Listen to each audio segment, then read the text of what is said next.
AP ప్రభుత్వం త్వరలో గ్రామ రెవెన్యూ కోర్టులను అయితే కండక్ట్ చేయనుంది. దాంతో పాటుగా ఫ్రీ హోల్డ్ భూములకు సంబంధించి అలాగే ఇంటి స్థలాలకి సంబంధించిన అప్డేట్స్ అయితే ఈ వీడియోలో అయితే తెలుసుకుందాం. ముందుగా ఫ్రీ హోల్డ్ భూములకు సంబంధించి చూసినట్లయితే రాష్ట్రంలో నిబంధనలకి విరుద్ధంగా తొలగించిన అసైన్డ్ భూములు ఏవైతే ఉన్నాయో వాటన్నిటినీ కూడా తిరిగి నిషిద్ధ జాబితాలోకి చేర్చే అంశం పైన ప్రభుత్వం చర్చలు అయితే జరుపుతుంది.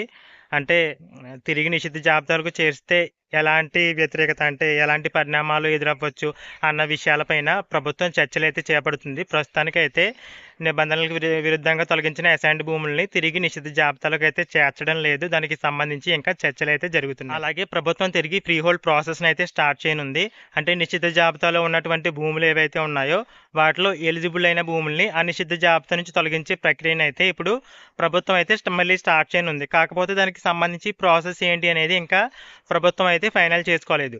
ఎలా అంటే ఇప్పటికే ఎవరైతే అసైన్ ల్యాండ్ కలిగిన వ్యక్తి ఉన్నారో ఒకవేళ వారి భూమి అనేది నిషిద్ధ జాబితా నుంచి తొలగించడానికి ఎలిజిబుల్ అయితే ప్రజల దగ్గర నుంచి ఒక దరఖాస్తు స్వీకరించి దానిని వెరిఫికేషన్ చేసి ఆ భూమిని నిషిద్ధ జాబితా నుంచి తొలగించడమా లేదంటే ప్రభుత్వమే సుమోటోగా ఆ భూముల్ని ఫ్రీ హోల్డ్ చేయడమా లేదా లబ్ధిదారుల నుంచి కొంత అమౌంట్ వసూలు చేసి అర్హులైన వారికి వెరిఫికేషన్ చేసి ఫ్రీ హోల్డ్ చేయడమా ఇలాంటి ప్రాసెస్ని అయితే ప్రభుత్వం పరిశీలన అయితే ఉంది. అంటే ఏ విధంగా వెరిఫికేషన్ చేయాలి అన్న పరిశీలన అయితే ఆలోచిస్తుంది అనమాట. ఏ విధంగా వెరిఫికేషన్ చేస్తే ప్రజలకి ఎక్కువ లబ్ధి కలుగుతుంది అన్న దానిపైన ప్రభుత్వం ఇంకా ఆలోచనలు అయితే ఉంది. ఒక విషయం మాత్రం చెప్పగలను ఏంటంటే ప్రభుత్వం తిరిగి ఫ్రీ హోల్డ్ ప్రాసెస్ని అయితే స్టార్ట్ చేస్తామని చెప్తుంది. కాకపోతే దానికి సంబంధించి ప్రాసెస్ మాత్రమే ఇంకా ఫైనలైజ్ అయితే అవ్వలేదు.